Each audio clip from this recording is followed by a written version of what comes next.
name is Andrea Burns. I'm from the City of Boston's Age Strong Commission, and I want to welcome everyone here today and thank you for this amazing year that we've all had together, more than a year. And I really want to especially thank Oldways for so generously giving your expertise, your time, your talent. And I just can't believe we were able to do this over the last year, and what a wonderful benefit it has been to the community in a time which we really needed this. So I really think this was incredibly unique and wonderful. And I believe everyone has really enjoyed it. And it's amazing that now really we're kind of transitioning to another phase, and it's sort of naturally changing. So this was perfect timing and a perfect partnership, as well as with Barbara from Armenian Heritage Park. And I just thank you for this amazing experience. Thank you from the City of Boston. And with that, I want to introduce Oldways and the president of Oldways, Sarah, and she's going to teach our class today and leading us both in a Mediterranean heritage and Asian heritage class. So thank you so much to Sarah. Thank you to Hannah. You two have just been a wonderful pleasure for us. And we thank you for your service really to the residents of Boston and beyond, because this has had tremendous reach. So thank you. And the floor is yours, Sarah. Thank you. And the feeling is very mutual for us, during this past year, while we've all been at home, we've looked for something to unite us, and certainly food and cooking is something that does that. So our thanks from Oldways to Andrea from Age Strong Boston, and from Barbara Talalian from the Armenian Heritage Park on the Greenway. And I say thank you to Hannah, who makes everything work perfectly. I'm Sarah Bear-Sinnott, president of Oldways. We're a nonprofit helping people live healthier and happier lives through cultural food traditions, which is what we're talking about today. This is Mediterranean Diet Month and also Asian American and Pacific Islander Month. And so we are celebrating not just these two heritage diets, but heritage diets around the world. And one question I get asked a lot when I'm doing media interviews is, how can you have a Spanish diet and a Turkish diet be all the same part of the Mediterranean diet pyramid? And the same thing for a Japanese meal versus an Indian meal. Why are they all a part of the Asian diet pyramid? And the answer is the pattern. And the most important pattern is that these diets are based on plant foods.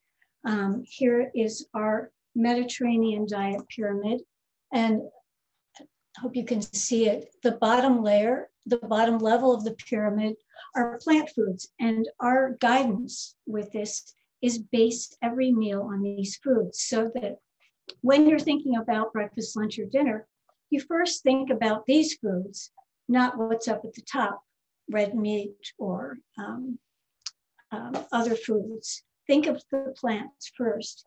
And it's the same for the Asian diet pyramid. Here's a little brochure. You can see it, that once again, it is the plants. And what is different, the differences lie in the different foods, the different whole grains, the different fruits, vegetables, and oils. In the Mediterranean, it's obviously olive oil. And then in the diets of Asia, it's some olive oil, but also peanut oil.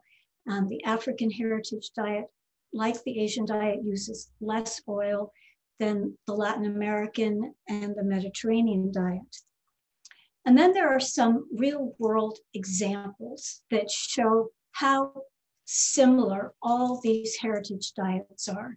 And these three foods that I'm going to talk about, and we're going to cook one, porridge, rice and beans, and flatbreads. And porridge is such an easy dish to make, even a baby could make it. It is a grain, we hope preferably a whole grain, and it's cooked, boiled with a liquid, simmered with a liquid, whether it be milk, water, or a broth. And most familiar to Americans is oatmeal, a very common porridge that many enjoy for breakfast. It's a comfort food, and you can add other things to it. You can cook it with milk, you can make it with water, add sugar, fruits, and all sorts of things. And similarly, in Asia, a traditional breakfast food is congee, which is rice made with water. And the difference then when you're just making regular rice is that it's 3 or 4 times the amount of water. So it takes a much longer time to cook.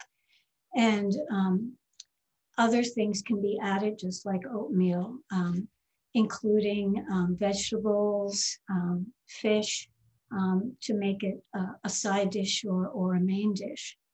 And if this sounds familiar to you, moving to the Mediterranean, risotto. It's very similar to risotto. It's just that risotto has a little more active stirring. And similarly to congee, you would add whatever you want, whether it's cheese, vegetables, fish, for a really delicious meal. And beyond rice, there's a whole world of whole grains just waiting to become porridge. In the American South, similar to polenta from Italy, is our grits, which is a corn meal, which is flavored with cheese, butter, and milk. And I know that Southern chefs these days are putting grits on the meal with all sorts on the menu with all sorts of additions. This was also a dish that was part of the indigenous people's diet because corn was a very prominent crop. There are other global porridges. Poi in Hawaii, if you've traveled to Hawaii, you may have tried poi, which is made by smashing the stem of the taro plant. Upma, which is an Indian and Sri Lankan dish made with dry semolina rice. In South Africa, pap is a porridge made with corn, with maize. And in China, millet porridge is a traditional healing dish. Moving on to rice and beans. In the Mediterranean, pasta fagioli, pasta and beans is very familiar. In India, dal fry and rice. In Brazil, black beans and rice. Brown rice and red beans in the Caribbean. Chinese rice and mung beans in China. In the South, Hoppin' is black-eyed peas and rice. And the combinations are just endless. And rice and beans are such a healthy dish. Beans are really, is a food that Americans don't eat enough of. And one thing that's very important about it is a plant protein, which as we've learned from studies and the very important Eat Lancet report that came out last year, looking at both human health and planetary health and the importance of reducing meat consumption by 50% by 2050. So that means a lot more plant foods and a lot more plant protein, meaning a lot more beans, legumes, nuts. So there's something to aim for. And if you add brown rice, it's even healthier. And now on to flatbreads. Flatbreads point to similarities throughout the world. Flatbreads are one of the earliest breads, and they're made around the world. Naomi Duguid and Jeffrey Alford wrote a book in the 90s called Flatbreads and Flavors.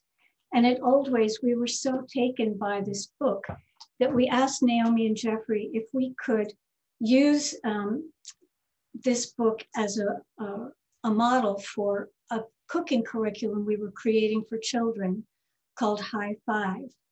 And in it, we cook a flatbread that can be done on a stovetop, no oven required, and the accompanying foods. And so the lessons were Vietnam, a rice paper wrap with fish sauce, which we're going to make today. From India, chapati, another flatbread with a dal. And from Scandinavia, lefse, which is a bread made with potato and topped with jam and cheese. The tomato bread traditions of the Mediterranean, which in Spain, pan tomacat, which is grilled bread with garlic and tomato rubbed on it. In bruschetta in Italy, tomatoes and olive oil. And in Greece, it's dakos, which is a barley rusk, patsamatia, with chopped tomatoes, olive oil, oregano, and maybe some feta cheese. Also in China, a Sichuan coiled and flavored bread with peanut sauce.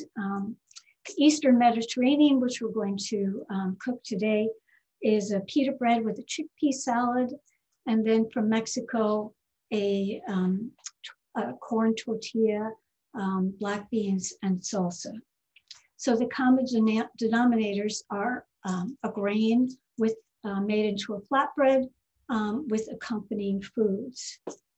And just a quick note that there's more to heritage diets, the Mediterranean and Asian, as well as African heritage, Latin American, Native American, that enjoying meals with your friends and family without a screen, cooking together, gardening, and being sure that you move, whether it's, you don't need to run, but to move. And then recognizing that culture and traditions and religious traditions have a way of changing and making the food in different areas what they are, and to understand and learn about it, particularly in this last year, cultural humility and knowing that you need to learn a lot and taking the time to learn about other traditions. And as this class is called, what unites us? Food and food traditions are something that can unite us all. So let's begin with the rice paper wraps. And I have some trays. And I'm also going to move my screen down so you see the sunshine is making it a little difficult, but here we are. You have your recipe for the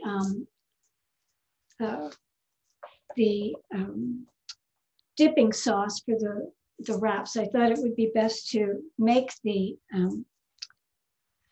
dipping sauce, so when we finish the wraps, we'll be able to. If you don't want to take the trouble to make the whole dipping sauce, it's very possible to buy a sauce. This is a sweet chili sauce that would be perfect for dipping. But we're going to make our own. And I do have a mortar and pestle, so I'm putting in the garlic and the chili pepper, the serrano pepper here. And I'm going to mash it.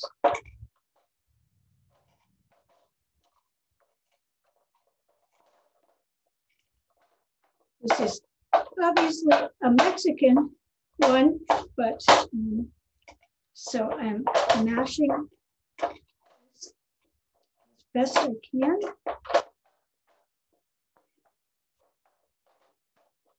It's supposed to become a paste. I think it's going to take a little longer than we have, but you get the idea that we're making a paste with the chili and the pepper. And then we are adding lemon or lime juice, 3 to 4 tablespoons. I had a little bit of both, so I added both. We have 6 tablespoons of cold water.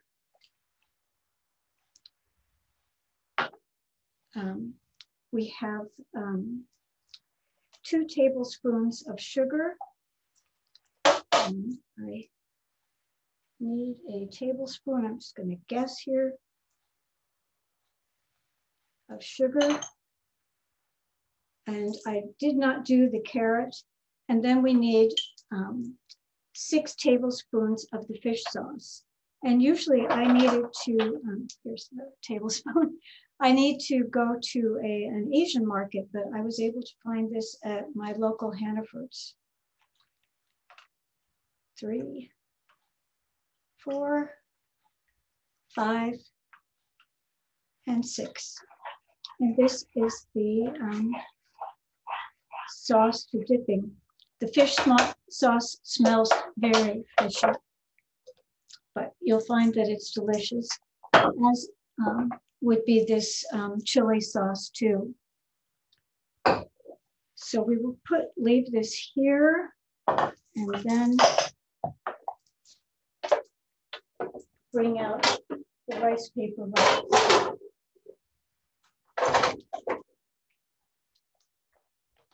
In my family, we often have this for dinner, and there's a list of ingredients that Naomi and Jeffrey put together, but it's not necessary that you use exactly this. You can choose whatever you want.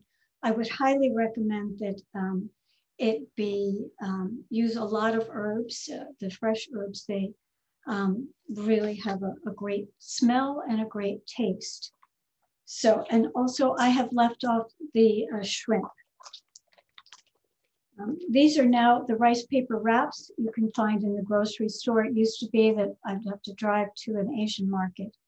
And they even make it look like the traditional ones. I'm not sure you can see the bamboo. Yes, maybe you can see the bamboo like pattern.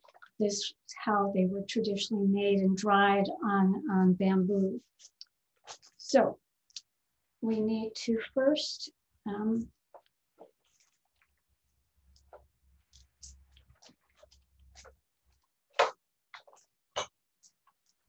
get warm water, and you just take it and dunk it in so that it gets soft, so that you can roll it out.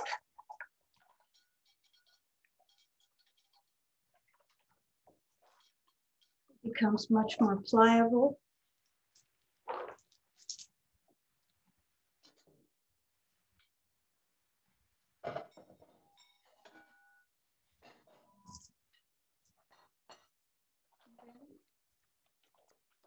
Put it on a plate and begin adding all the ingredients. One thing, actually, add the lettuce first, right on the top. And one thing not in the recipe that is missing is that the noodles need to be cooked or soaked. When you, this is what the package looks like. And on the back, it says to either soak or cook for 3 or 4 minutes, because you certainly don't want dry noodles.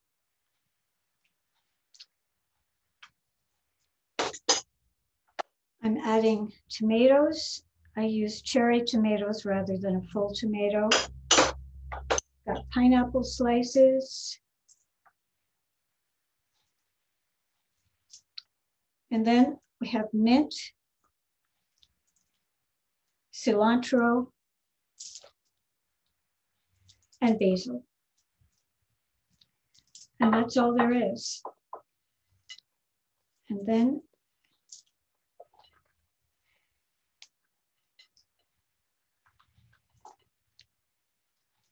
very much like rolling a burrito. This could have been rolled a little tighter, but here is, and actually if you want to put carrots on the outside and other herbs, you could make it even more beautiful. So here's the rice paper wrap, and pour some of the sauce in. A rice paper wrap with the fish sauce.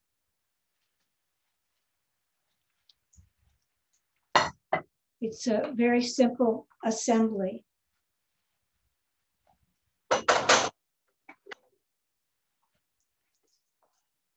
And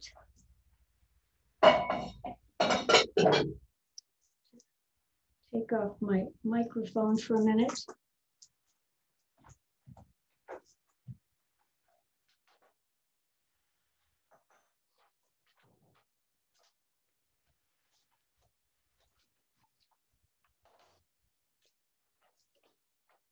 The next dish is a chickpea salad.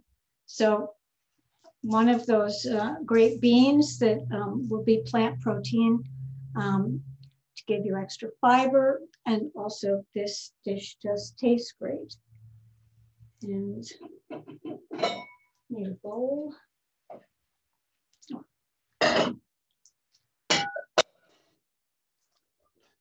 So I have used canned beans. Even though these are reduced sodium, it's important to rinse and drain them. So here are the chickpeas. They go into the bowl. And then once again, this is just a lot more assembly. I've put all the ingredients out. This is 3 tablespoons of dried mint, of garlic, 3 tablespoons of olive oil,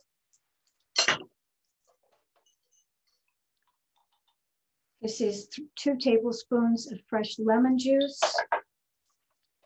This is the red wine vinegar, a little salt, and I do have sumac. This is from, I'm a part of Les Dames d'Escoffier, and I did a presentation with Victoria Taylor, who has her own company in Boston. And this is sumac, which is a favorite in the Middle East. And it has a citrusy flavor, which would be really great for this dish. So a little bit of sumac and stir it. And it's a perfect accompaniment to our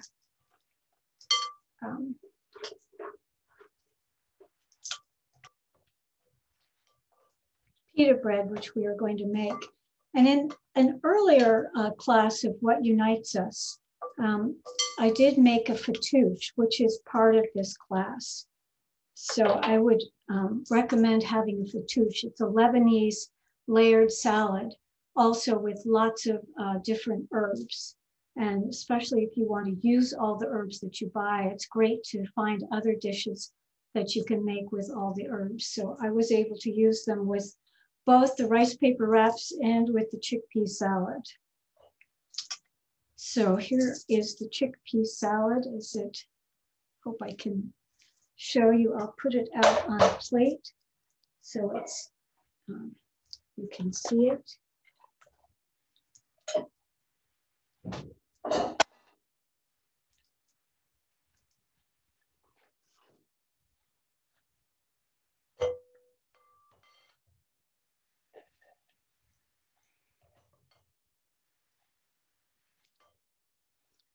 Chickpea salad. When I made this in, my children's elementary schools, both was testing the curriculum when they were in the 2nd and 5th grade. So their classes made all of these different dishes. And I remember this one in particular, the principal came out and said, what is just the most wonderful aroma of all the different herbs and the lemon juice. It's just fantastic. And so, let me move this out of the way.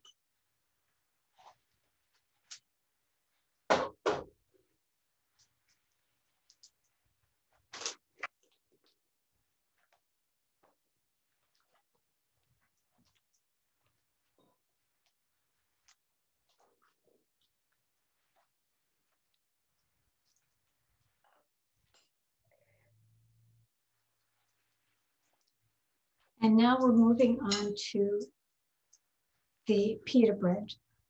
We all I'm sure have been making pita bread at home. I've been buying pita bread in the store, but it's so easy to make and it's really fun. And I'm gonna push this farther down. So you can see before we begin cooking, we need to roll it out.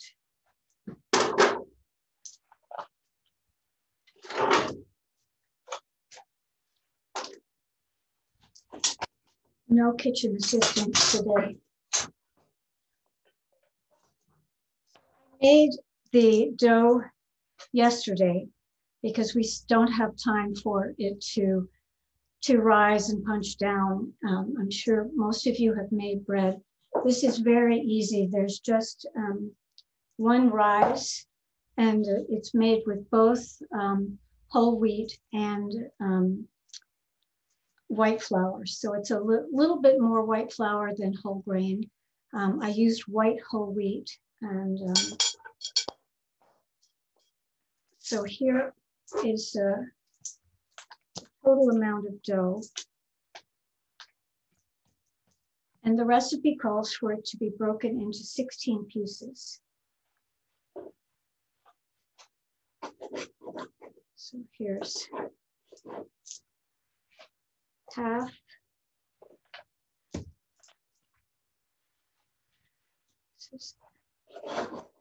This would be 8. So we need to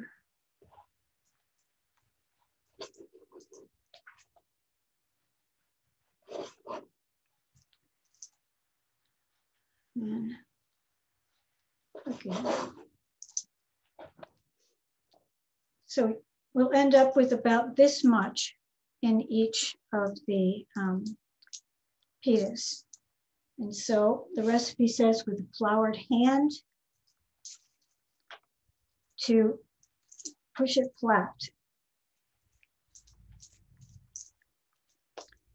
And then on a floured surface, we want to roll it out to be about 8 inches. And the thinner you can get it, the better your pockets will be.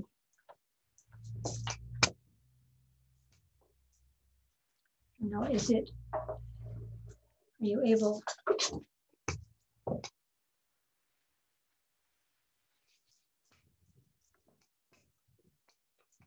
I don't think this is 8 inches, but it's getting pretty thin.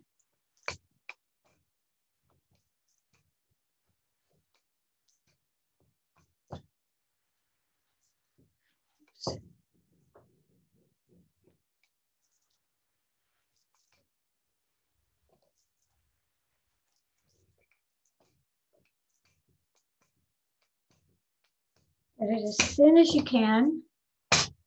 Then we put a little olive oil in the pan. I've heated it to be very hot and I'm going to turn it down. I had it at the maximum. And a note about olive oil here. In the chickpea salad, I used a higher quality olive oil than I would be when I'm heating it. Olive oil is perfectly fine to heat, but when you're using olive oil in a salad, when you will really get the taste of it, it's great to pick an olive oil that has a really wonderful flavor. So into the pan, turn the heat down a little bit.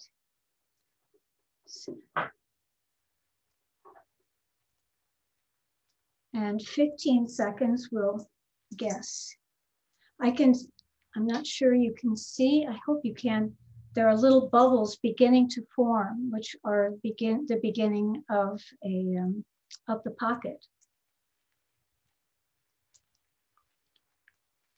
And you do want to cook it so that there's everything is cooked through. This is puffing up nicely. there are so many different ways to enjoy pita, in addition to with hummus, as a sandwich with lots of vegetables.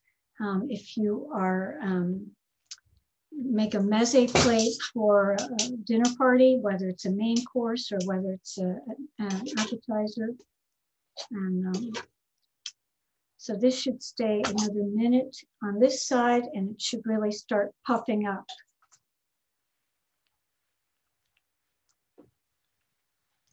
And even if it doesn't puff up, it's still delicious. When you're traveling in the Middle East, the fruit and vegetable markets, the outdoor markets, often have shops that are just making pita bread fresh right there, and you buy it, and you can get some vegetables right there, some cheese, and it's just wonderfully delicious. So Naomi and Jeffrey also suggest that if you want to, you'll see in the recipe, if you push on it, you move the pockets around. Sometimes it works and sometimes it doesn't, but it's, as I said, it's still really delicious.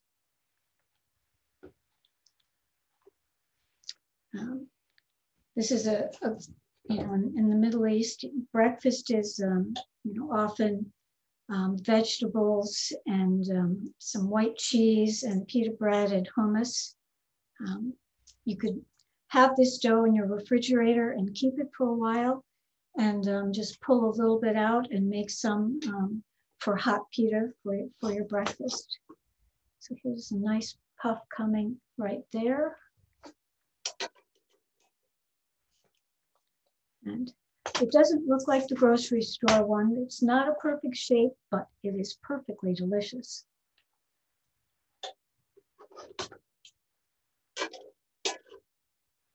I'm gonna let the other side get a little brown. You can keep this dough in your fridge for a while, which is great. And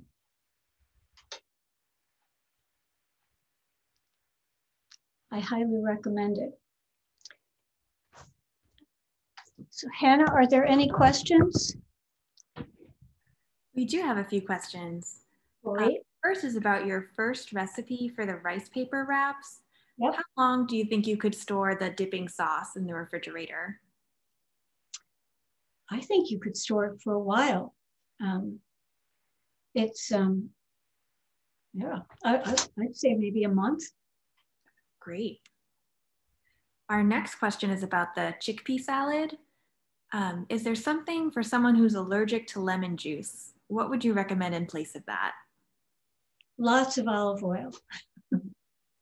And maybe, the great thing about salads like that is that you can choose whatever you want to put in there. If you want to put celery and, any other kind of vegetable, you can just mix and match. It's like a canvas.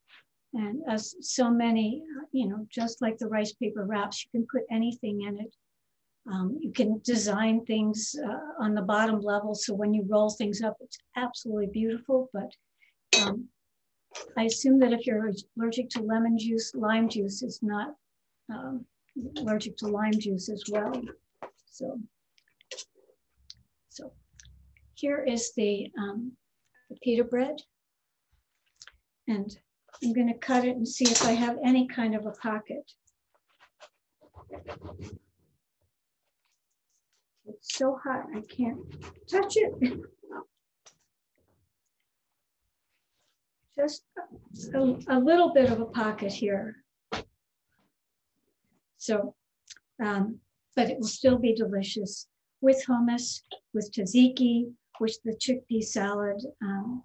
And it's fun. The more you practice, the better you'll get at it.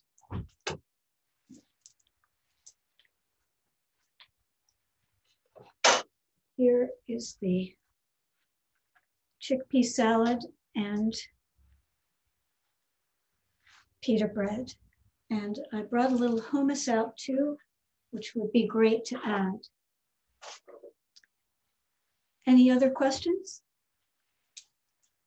Yes, we have a question about freezing the dough when it's raw. Do you think that would be possible? I do. It's just like pizza dough. You know, people buy frozen pizza dough and thought I would break it up into the smaller pieces that you're using to make each of the pitas. Mm-hmm.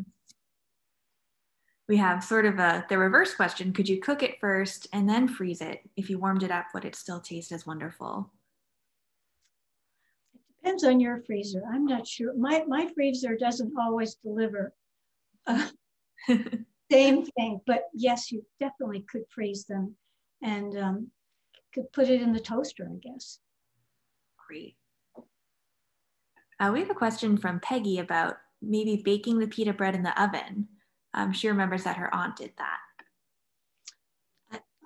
There are so many different ways to make traditional foods, and if your aunt has a great recipe, I would use this. This is the one that Naomi and Jeffrey gave us, and for us creating the curriculum, it was so important that we could just have a burners like the one I had here.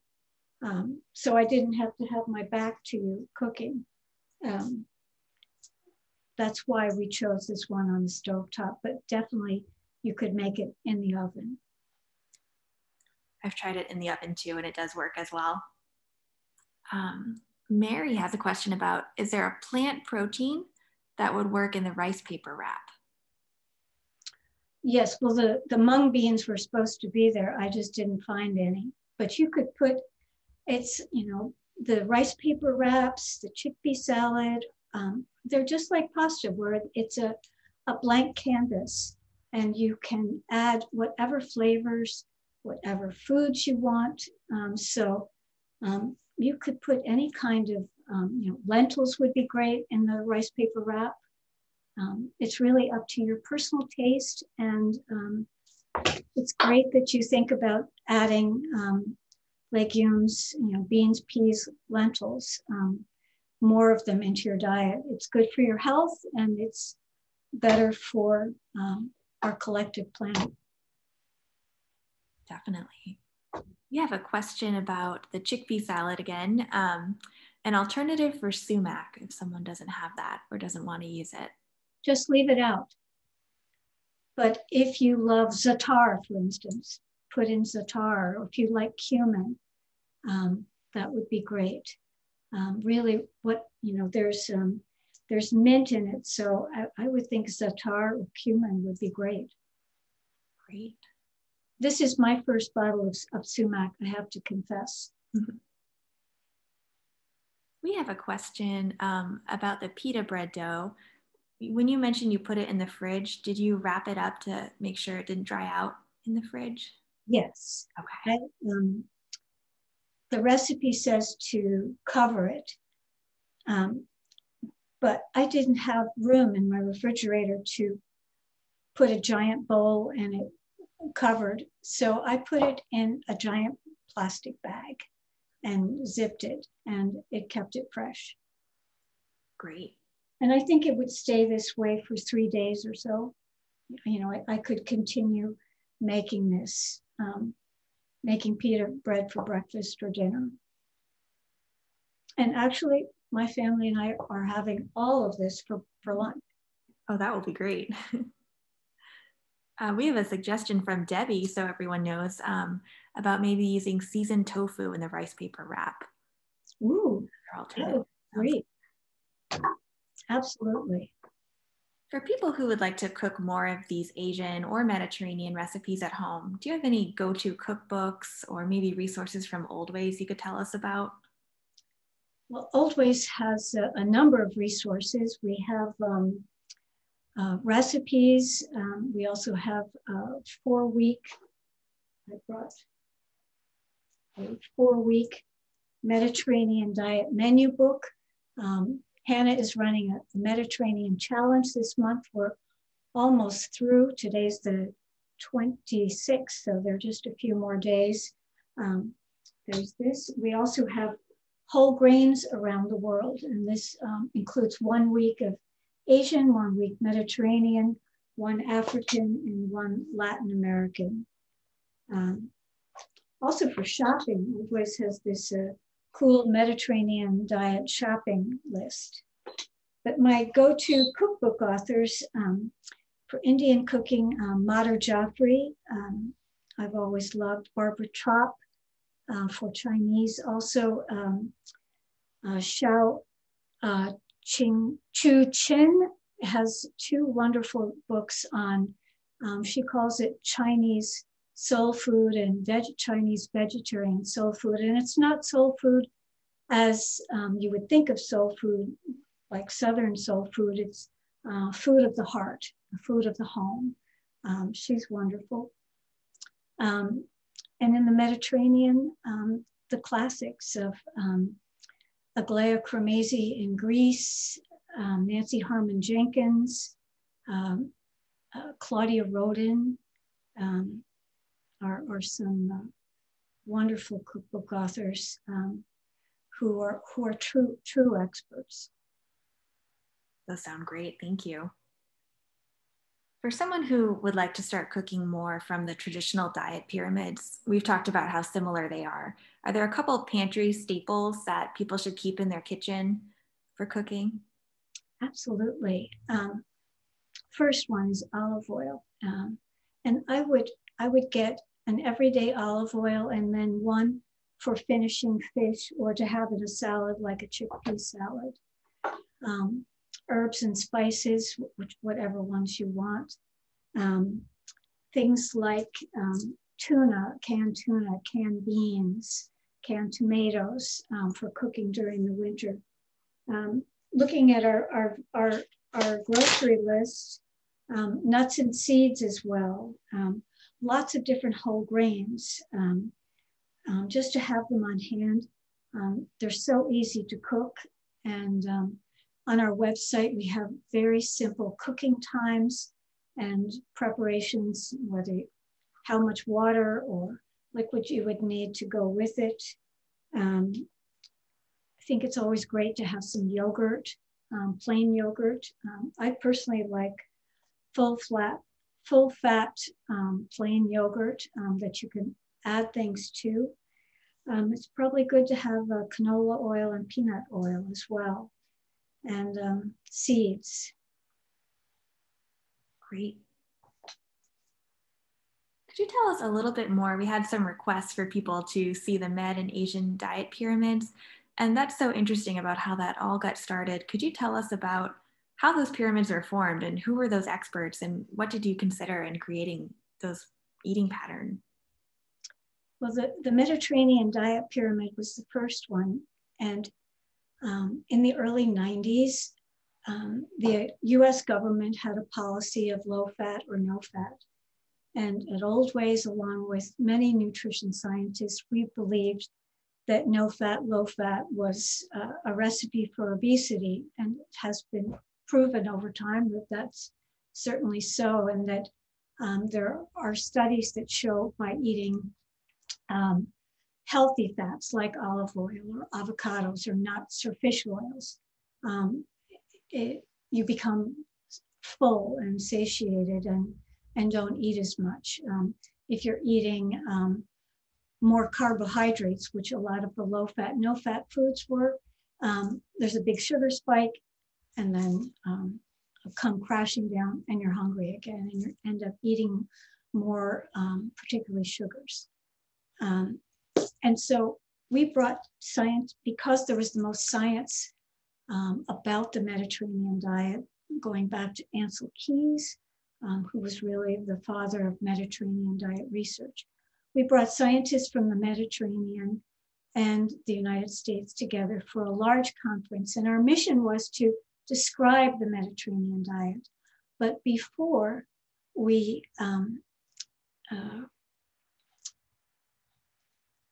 before the conference started, we realized this would be a very hard thing to communicate. So the USDA had just come out with its first pyramid and we decided to steal the idea. And so the scientists were Walter Willett from the Harvard School of Public Health, Demetrius Trikopoulos from the Harvard School of Public Health, and his wife, Antonia Trikopoulou from the University of Athens, Marion Nessel at New York University, Elizabeth Helsing from the World Health Organization. And Elizabeth Helsing actually looked at studies and did measurements to create how big each of the different parts of the pyramid should be for the very first one that was created. And then in 1994, we had another conference and the World Health Organization signed on. And for the subsequent ones, we brought together the leading experts in whatever diet that if it was Asia, we had scientists from China, from India, from Japan, along with the Harvard School of Public Health, Cornell, Baylor, talking about what makes up a healthy diet. The latest one was the African Heritage Diet, and interestingly enough, culinary historians were an important part of this process. Jessica Harris, who you may see on the new Netflix series about African food, was one of these culinary historians telling us how important greens are to that diet. And so greens are really the base of the food part of the pyramid, and they're pulled out all by themselves because they are so important. Thank you so much. That's so interesting. You know, one way that we experience foods and learn about them is through travel. And I know that you have traveled a lot with Oldways and trying all different cuisines. So could you tell us how travel has shaped your love of food and your understanding of heritage diets? Well, experiencing them in a place, I suppose they always taste even better, but they give you examples and actually show how easy it is and how delicious they are. And they're not expensive or fussy or fancy. They're really the diets, the foods of the people of the place. And they really are inspirations for coming home and recreating them. Like I mentioned, I'll never forget eating pita bread fresh out of the bakery in the market in Jerusalem. There was never a piece of pita bread quite like that one. And there's so many other examples like that. But they really, I think it's an inspiration. And then we are resuming our travel program, our culinary travel program in 2022. We'll be going to Thailand, to rice paper wraps for sure, and to Turkey with Chef Anna Sortun. Thailand is with dietitian Sharon Palmer. To Portugal with Chef John Da Silva from a Chickadee restaurant. And then two in the US, one the Low Country with Chef BJ Dennis and Jennifer Booker. You may have seen BJ Dennis on one of Padma Lakshmi's shows. We're going to the Hudson Valley and then back to Italy for a week in Umbria and one in Naples and Amalfi. So we hope you'll come, join us, eat, learn, and be inspired to come home and cook even more wonderful heritage foods. Thank you so much.